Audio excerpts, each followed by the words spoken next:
This is the original, well, copy of the original registration of the car, 1906, Rover 8 horsepower, to Bishopton Manor near Bridgewater. And has it still got the original registration? Still got the original registration, and as I say, well, this obviously proves the legality of the state.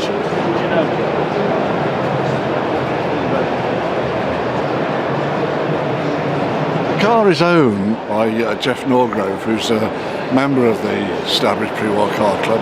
He got this in 1964 from Chepstow. It was in two pieces, and paid the princely sum of £50 for it. They used a JCB to dig it out of the ground, along with the damson tree that was growing around it. And since then he's spent his time slowly restoring it to the state it is now. Obviously the woodwork's new, a lot of work has gone into it. It's been his life ambition. But of course, we are all getting old with time, so he enjoys it and looks for it and tinkers with it, but he still has some work to do to finish it off, really. Well, what does he actually use it for? Just going to shows, or...? This has only been out since when he got it once, which was to the anniversary of the Rover 8 club. I think it was about 4 or 5 years ago.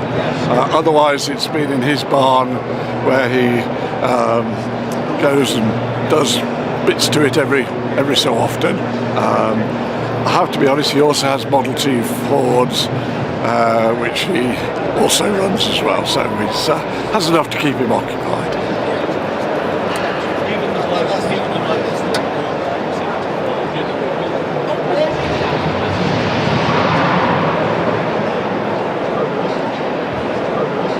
Just one cylinder. Obviously run from magneto, as you can see. There's a point that you can add extra petrol to give it like a jump start, and also decompress it when you turn in the handle.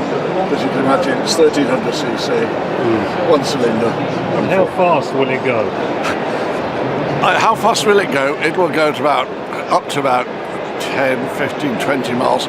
If you're my size and my weight, that slows it down.